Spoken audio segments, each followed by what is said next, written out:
सल्लल्लाहु अला हबीबिही मुहम्मदिन व आलिहि वसल्लम। सलाम हो सैयदना मोहम्मद मुस्तफ़ा सल्लल्लाहु अलैहि वसल्लम पर और आपकी आले पाक पर, हसनैन करीमैन हज़रत सैयदना अली अल मुर्तज़ा, सैयदा फ़ातिमा ज़हरा, अहले बैत, अल्लाह पाक अहले बैत के सदके सब घरों में बरकत नाज़िल फरमाए। दोस्तों, बजाई की खाद अगर आपने नहीं दी तो 15,000 रुपये की बचत होगी आपकी। ये एक कैलकुलेटर है, इसके बाद फैसला कीजिएगा। 15,000 की बचत कर ली, गंदम की काश्त कर दी हमने, क्या नुकसान किया, क्या खोया, क्या पाया।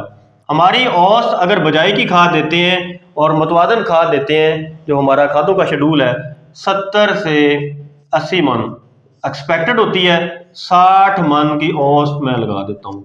हमारे सारे दोस्त ज़्यादा पैदावार नहीं ले पा रहे होते, कैलकुलेटर पे गौर कीजिएगा, 60 मन की पैदावार ले लेते हैं। मैं औसतन बात कर रहा हूँ। अगर बजाई की खाद नहीं दी, 15,000 रुपये की बचत होगी, तो हमारी औसत चलेगी 40 से 50 मन। हमारा नुकसान कितना हुआ? 10 से 20 मन। 15,000 रुपये हमने अपनी मजबूरियों की नज़र किया, नुकसान कितना हुआ?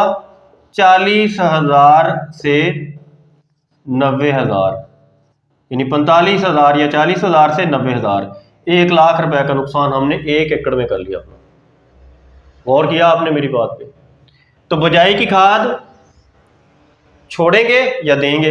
1 लाख का नुकसान करना है या बजाई की खाद देनी है? 15,000 दे के 90,000 का नुकसान करना है या बचाना है? राजोफास का 1500 का पैक, 1500 का पैक दे के 7 मन अजाफी पैदावार ले ली, 25 से 30,000 बच गया। बताएं आप दोस्तों का फ़ायदा होगा कि नहीं होगा?